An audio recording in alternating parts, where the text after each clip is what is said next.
que tout ce qui est vrai, tout ce qui est honorable, tout ce qui est juste, tout ce qui est pur, tout ce qui est aimable, tout ce qui mérite l'approbation, ce qui est vertueux et digne de louange soit l'objet de vos pensées. Philippiens chapitre 4, le verset 8. C'est avec cette exhortation de l'apôtre Paul que je vous retrouve pour ce journal sur Espérance TV. À la une de cette édition, l'actualité au niveau de l'Église méthodiste de Côte d'Ivoire, c'est la tenue des synodes des districts qui composent la conférence. Ce week-end, ce sont 4 districts qui sont en travaux, au nombre desquels le district Abidjan Nord qui a ouvert ses assises ce vendredi au temple John Wesley de la Riviera Palmeraie. Nous en parlerons dans quelques instants. En santé, l'hôpital méthodiste de Dabou renforce son plateau technique avec l'acquisition d'un nouveau scanner de 16 barrettes, un matériel qui vient consolider la qualité du service de cet établissement sanitaire. Et puis un an après sa nomination à la tête du district autonome d'Abidjan, le ministre-gouverneur Cissé Bakongo fait le bilan de sa gestion au cours d'une conférence de presse. Voici pour les titres. Shalom à tous et à toutes et bienvenue à cette édition. Nous démarrons avec l'actualité au niveau de l'église méthodiste. L'église méthodiste de Côte d'Ivoire est actuellement dans la dynamique des synodes dans les différents districts. Des synodes qui sont des rendez-vous au sommet de ces circonscriptions décentralisées de la conférence, avec pour thème évangélisation en tout temps et en tout lieu. C'est dans ce mouvement que le district Abidjan Nord, appelé district TGV, a ouvert son synode ce vendredi 17 janvier 2025 au temple John Wesley de la Riviera Palmeraie. Esther Palais. Le synode est un moment pour les acteurs du district, pasteurs et laïcs, de faire le bilan du travail accompli. Aussi, ce temps est-il également mis à profit pour réfléchir sur les orientations à donner à la vie future du district. Pour le rendez-vous de son 19e synode portant sur le thème « Évangéliser en tout temps et en tout lieu », le district Abidjan Nord a choisi le temple John Wesley de la Riviera Palmeraie. Pour nous, c'est une joie, mais en même temps une fierté vraiment symbolique, et nous disons vraiment merci. Merci à tout le district, merci au surintendant, au trève à Michel Lebeau qui a eu cette vision que le premier synode de l'église méthodiste, n'est-ce pas, de Côte d'Ivoire ait lieu au temple John Wesley, père fondateur du méthodisme. Avec l'aide de Dieu, nous croyons que nous serons à la hauteur des attentes du district, sinon de toute l'église. Les enjeux de cette assemblée ecclésiastique ont été révélés par le très révérend pasteur Michel Lebeau, surintendant du district Abidjan Nord. Abidjan Nord a été toujours qualifié par la conférence de district TGV. Mais le district n'a pas de siège. Cette situation est un cri de cœur pour nous et pour tous les membres de ce district.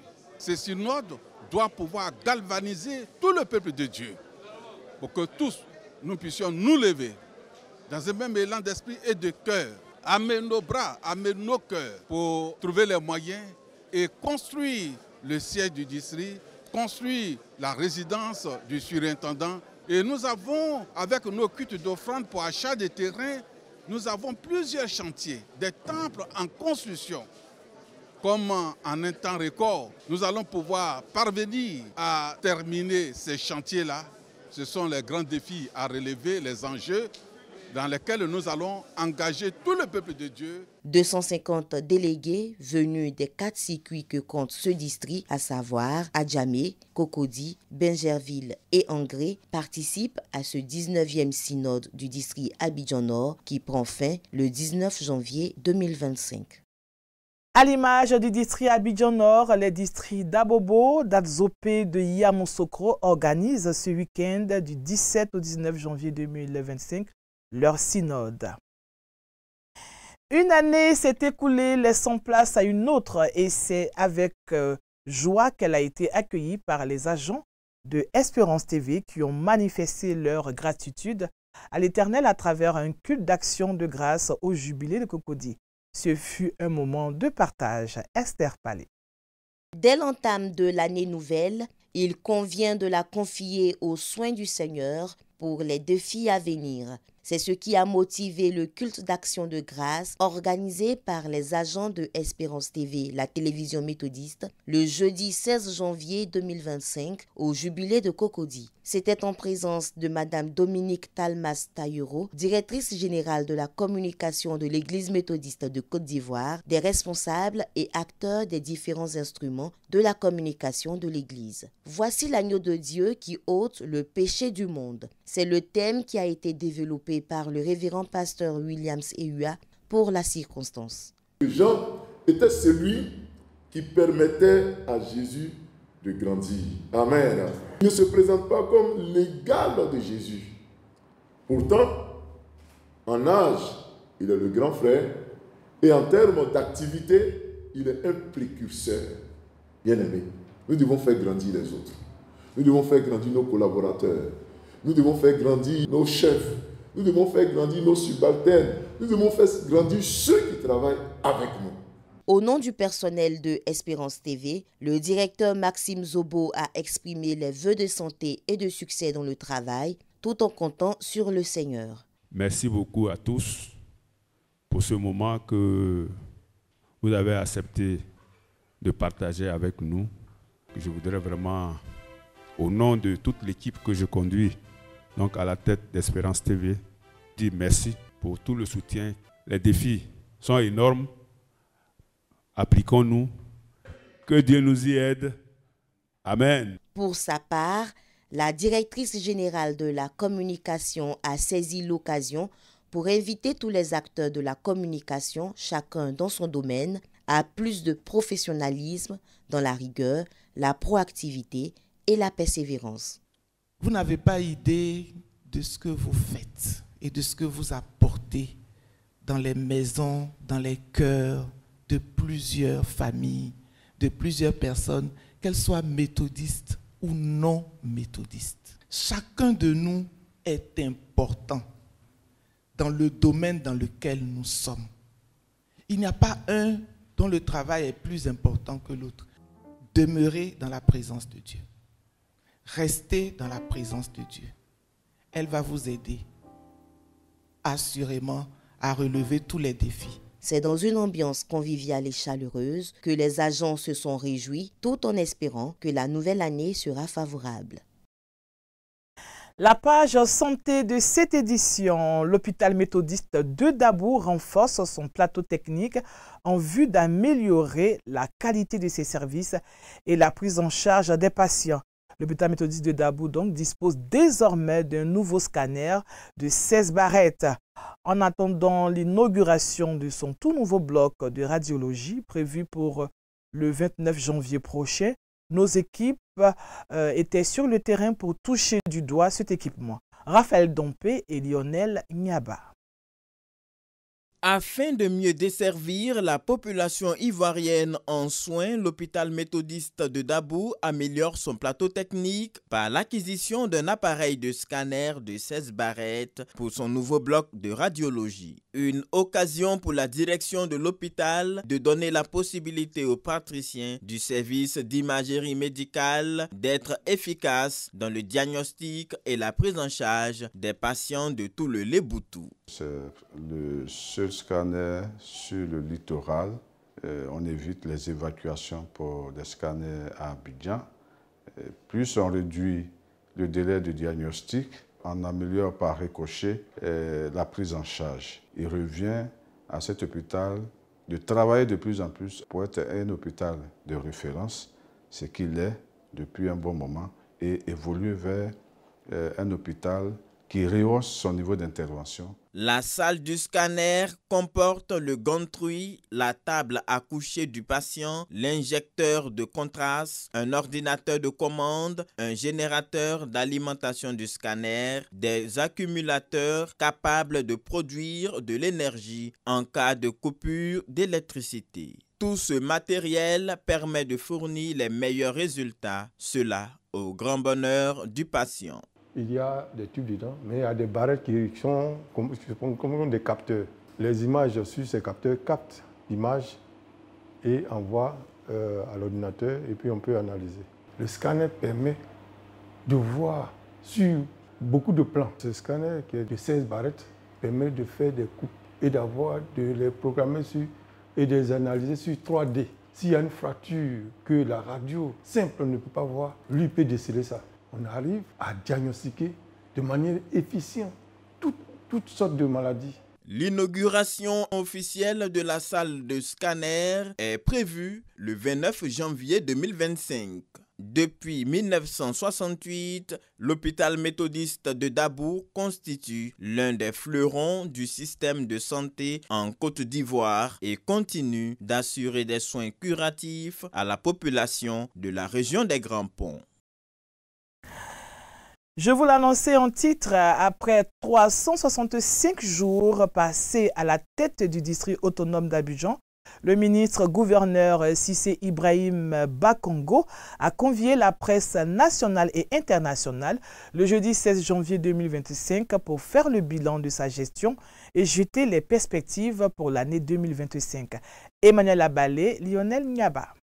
Nommé par le président de la République de Côte d'Ivoire le 27 décembre 2023 et en fonction depuis janvier 2024 à la tête du district autonome d'Abidjan, le ministre-gouverneur Cissé Ibrahima Bakongo a convié la presse nationale et internationale à un déjeuner à l'hôtel de ville du district. Le ministre Ibrahima Cissé Bakongo a dressé le bilan de ses 365 jours à la tête de cette structure étatique se basant sur les missions à lui confier par le chef de l'État, à savoir la restauration de l'ordre urbain et la création des conditions de développement de la capitale économique. Ma mission est claire, restaurer l'ordre urbain en vue d'améliorer le cadre de vie et le bien-être des populations du district autonome d'Abidjan, mais aussi créer les conditions qui vont permettre d'accélérer le développement économique du district. J'ai entamé ma mission par une série de rencontres avec les maires des 13 communes du district autonome d'Abidjan. L'objectif de ces rencontres était de toucher du doigt les réalités des différentes communes du district et de présenter les déclinaisons aussi de ma mission. Après 1h30 d'échange avec les journalistes, le ministre-gouverneur a dégagé les perspectives et les défis majeurs de l'année 2025. La fluidité routière, la gestion des ordures, la création d'un parc logistique à Yopougongesco, précisément au quartier Rivière. Les actions que nous avons menées dans le cadre de la lutte contre ce phénomène de désordre urbain sont articulées autour de 3 axes.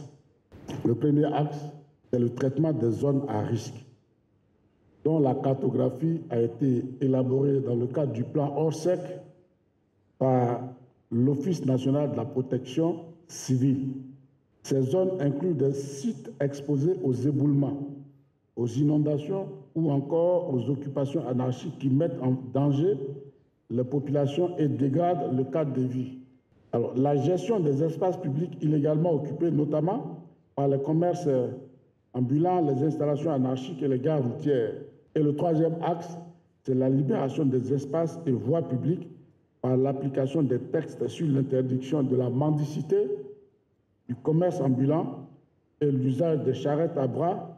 Pour l'ensemble des hommes et femmes de médias présents, cette plateforme initiée par le ministre-gouverneur du district autonome d'Abidjan lève tout équivoque sur les actions entreprises en 2024. Vraiment, je suis satisfait de la conférence que le ministre a donnée.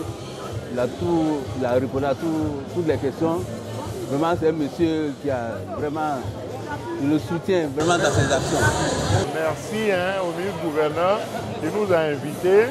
Nous avons apprécié son bilan, nous l'encourageons à continuer et vivement. Rendez-vous pour l'an 2 de ces actions pour voir sur les perspectives 2025 qu'il a annoncé, comment ça va se concrétiser.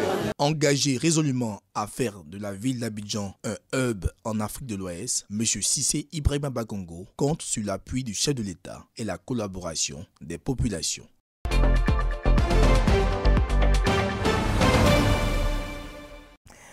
Comme tous les vendredis, nous retournons dans le passé. Aujourd'hui, nous nous intéressons à la visite de compassion du bishop Benjamin Boni à la communauté source du salut d'Adjamé Bracody après le sinistre survenu lors des pluies diluviennes qui se sont abattues sur Abidjan en 2020. Et c'est la rubrique Flashback. Voici ce qui reste aujourd'hui du temple La Source du Salut à Adjamé Bracody une des communautés de l'Église méthodiste unie Côte d'Ivoire dans le district Abidjan Nord. C'est l'une des conséquences des pluies diluviennes qui se sont abattues sur Abidjan le jeudi 25 juin 2020. Une situation de grande épreuve que le bishop Benjamin Boni, en sa qualité de premier responsable de l'Église, est venu vivre le dimanche 5 juillet 2020 avec cette communauté accompagnée d'une forte délégation.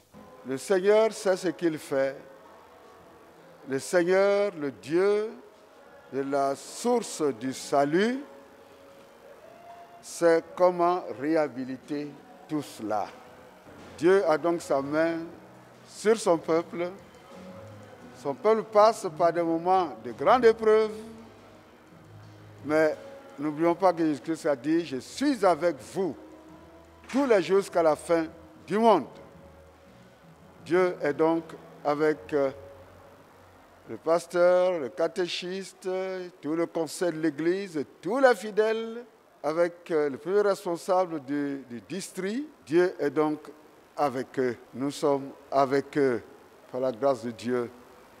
Le Seigneur sait comment garder cette communauté, comment sauvegarder cette communauté en ces temps de pluie et comment amener le peuple à procéder à la restauration de ce temple. Dieu le fera et la gloire du nouveau temple sera plus grande encore par la grâce de notre Dieu. Pour joindre l'acte à la parole, le bishop a, au cours du culte qu'il a partagé avec les fidèles de la source du salut, fait un don au conseil de l'Église.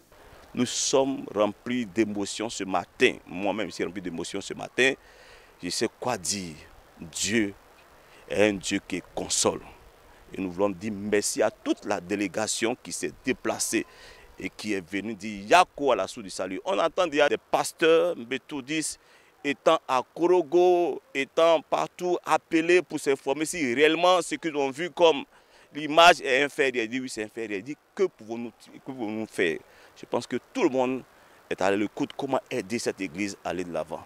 Nous voulons dire merci au Seigneur. Que Dieu vous bénisse abondamment. Dirigé par le catéchiste Akio Sévérin, dont le salon sert actuellement de lieu de culte, la communauté du temple La Source du Salut à Adiamé Bracodi a été créée dans les années 99-2000 par l'Église méthodiste unie, Jérusalem des 220 logements. Elle constitue donc l'église mère de cette communauté de la Source du Salut, une communauté forte aujourd'hui de 350 fidèles.